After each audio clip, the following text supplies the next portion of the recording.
अस्सलाम वालेकुम। एक नई वीडियो के साथ हाजिर खिदमत हूँ।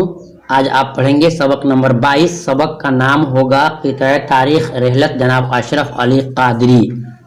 वीडियो शुरू करने से पहले आप तमाम स्टूडेंट का अपने चैनल उर्दू की अहमियत पदीर से खैर मकदम करता हूँ।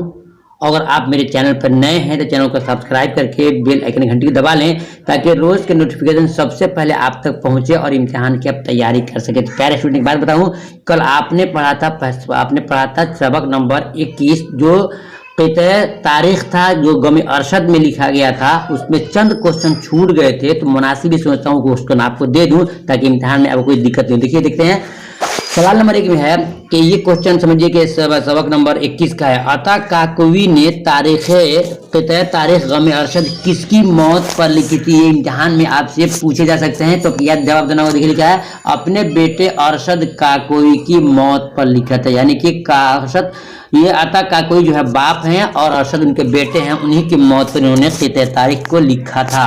देखते हैं सवाल नंबर 2 में अरशद काकोई और अता काकोई में क्या रिश्ता था? यानी कि अता काकोई और अरशद काकोई दोनों में क्या रिश्ता था? तो इसका राइट जवाब होगा कि बाप बेटे का रिश्ता था। यहाँ क्या लिखा है? बाप बेटे का रिश्ता था, यानी अता काकोई बाप थे और अरशद का थे बेटे थे। अगर देखते हैं सवाल नंबर 3 में कि जब अरशद काकोई की वफात हुई तो वो कितने साल के थे? इम्तिहान में आपसे पूछ सकता है। आप विकल्प देकर के तो आपको चुनना होगा कि जवाब में 34 साल के थे। कितने थे? 34 साल के थे तो उनके बेटे अरशद का इंतकाल होगा। प्यारा स्टूडेंट इसको ध्यान से सुनिएगा।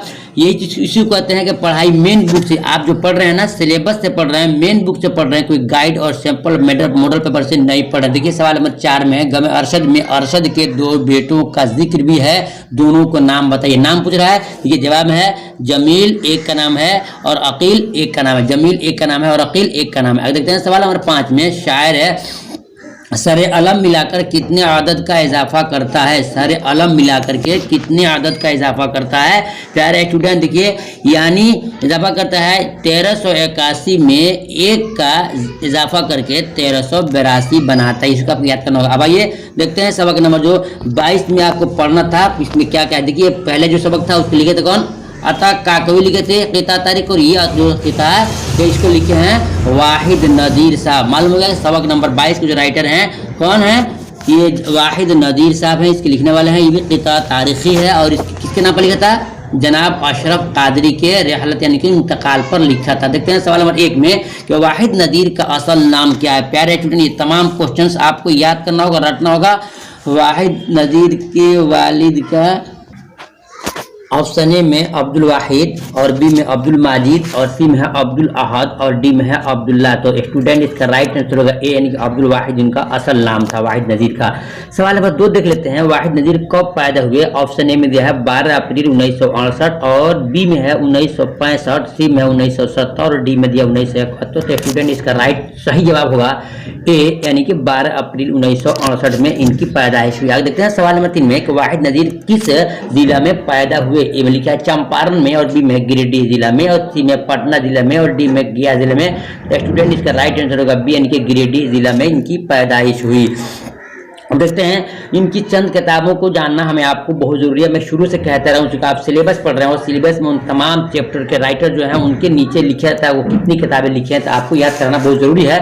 देखिए उनकी किताबों का नाम, उनकी चंद किताबों को जानिए। असलहे, सिक्के, डाक टिकट में इस्लामियात, तहकीक व तज्जिया, रौनक और कलाम रौनक, ये और जहाने नादीदा, ये उनकी किताबें हैं जो आपको जानना बहुत ज़रूरी है। तो प्यारे स्टूडेंट मैंने आपको दिया या उसके बाद देखिए वो क्वेश्चन जो बिल्कुल किताब के अंदर बने हुए हैं आपको जानना बहुत ज़रूरी है। सवाल नंबर 1 में है कि अशरफ कादरी की रहलत किस साल हुई? अशरफ कादरी की रहलत किस साल हुई? इसका जवाब होगा 1998 को, या 1998। रहलत माने इंतकाल, रहलत मीन्स इंतकाल। सवाल नंबर 2 देख लेते हैं। वाहिद नज़ीर ने इस क़िता तारीख़ में मरहूम के 3 खूबियों का जिक्र किया है, उन खूबियों को बयान कीजिए। 3 खूबी मांग रहा था, पूरी देखिए। वाहिद नज़ीर ने जवाब में वाहिद नज़ीर ने क़िता तारीख़ में शेर के एक मिसरे से मरहूम के 3 खूबियों का जिक्र किया है। साई, जमहूर, अशरफ, शायर, वक़ान व कानून दान इस मिसरे में अशरफ कादरी मरहूम के 3 खूबियाँ बयान करते हैं। ये अशरफ कादरी मरहूम के बैक वक्त मुजाहिद है, आज़ादी, शायर और वकील भी थे। 3 बताया क्या क्या? एक बताया कि मुजाहिद आज़ादी थे और दूसरे शायर थे, मुजाहिद आज़ादी थे और दूसरे शायर थे और तीसरे क्या थे? वकील थे। कितने थे? वकील। 3 हो गया, एक मुजाहिद आज़ादी और दूसरे शायर और तीसरे वकील की खूबियों को जिक्र किया। याद रखिएगा इसको। सवाल नंबर 3 में है, कादरी से किस बुजुर्ग की निस्बत जाहिर होती है? कादरी साहब से किस बुजुर्ग की निस्बत जाहिर होती है? इसका राइट आंसर होगा गौसे पाक हज़रत महिउद्दीन अब्दुल कादिर जिलानी रहमतुल्लाह अलैह की निस्बत जाहिर होती है। ये वो तमाम क्वेश्चन है जो आपको याद करना होगा। सवाल नंबर 4 में है, कानून दां को उर्फ आम में क्या कहते हैं? प्यारे स्टूडेंट, ये क्वेश्चन पिछले साल एग्जाम में आया था, आपको याद करना होगा, समझना होगा कि कानून दां को उर्फ आम में क्या कहते हैं? इसका राइट जवाब होगा वकील कहते हैं। कानून दां माने कानून को जानने वाला, मालूम हो गया, वकील कहते हैं। सवाल नंबर देखते हैं आगे में। अब एक क्वेश्चन और आ रहा है जो किताब तारीख में है, ये 3 है, यानी तो किताब 3 आपकी किताब में, याद ध्यान से, किताब तारीख किताब में 3 है। एक लिखा है अरशद काकोई ने और दूसरा लिखा है वाहिद नज़ीर ने, और वाहिद नज़ीर ने 2 किताब लिखा है। पहला किताब आपने सुन लिया और तीसरा किताब लिखा है हज़रत मौलाना निज़ामुद्दीन औलिया के बारे में लिखा है, उसको आपको देखना होगा। देखिए सवाल नंबर 1 में है कि मौलाना निज़ामुद्दीन से मुताल्लिक़ किताब तारीख किस मौका से कहा गया? उसका राइट जवाब होगा कि उनके अमीर शरीयत बनने के मौका पर कहा गया।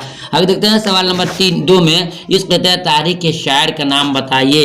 इस किताब तारीख के शायर का नाम अब्दुल वाहिद और कलमी नाम वाहिद नहीं। तो मालूम हुआ कि सबक नंबर 22 में 2 पार्ट है, एक में है अशरफ कादरी के बारे में और दूसरा है निज़ामुद्दीन के बारे में। ये दोनों लिखने वाले कौन है? वाहिद नज़ीर साहब, जिनका असल नाम क्या है? अब्दुल वाहिद है। आगे देखते हैं सवाल नंबर 3 में कि मौलाना निज़ामुद्दीन किस साल अमीर शरीयत मुंतखब ने उनका चुनाव हुआ, यानी किस साल वो अमीर शरीयत बने? इसका राइट आंसर होगा 1999। कब बने? 1999। आगे देखते हैं सवाल नंबर 4 में, मीनार तस्कीन से क्या मुराद है? मीनार तस्कीन से क्या मुराद है? जवाब है मीनार तस्कीन से मुराद तसल्ली का सुतून, यानी मिल्लत इस्लामिया के लिए ढारस और तसल्ली मुराद है। प्यारे स्टूडेंट, वो तमाम क्वेश्चन है जो हमने आपको दिया। फिर मैं आपसे कहूंगा कि आप जो पढ़ रहे हैं बिल्कुल सिलेबस और मेन बुक से पढ़ रहे हैं, ये आपको बहुत फायदेमंद होगा। और आपको बताया गया था पिछले सबक में कि चैप्टर नंबर 20 को, यानी सबक नंबर 20 को आपको पढ़ना जरूरी है, क्योंकि आपका टेस्ट होने वाला है। और टेस्ट कब होगा, किस तरह होगा, आपके पास क्वेश्चन सवाल कैसे जाएंगे और फिर आपको जवाब कितने देर में क्वेश्चन भेज रहे हैं, तमाम चीज़ों जानकारी के लिए आपको जवाब पढ़ना होगा। सबक नंबर 20 यानी चैप्टर नंबर 20 आपको पढ़ना होगा। आपने अगर नहीं पढ़ा तो टेस्ट में आप शामिल नहीं हो सकते हैं। इसलिए आपसे कहूंगा कि चाहते हो सही मायने में कामयाबी, तो पैरा स्टूडेंट आप चैप्टर नंबर 20 को जरूर पढ़ लीजिए ताकि मुकम्मल जानकारी आपको मिल जाए। इंशाल्लाह फिर दूसरी वीडियो मिलेंगे। तो इजाज़त दीजिए, खुदा हाफिज़, अस्सलाम वालेकुम।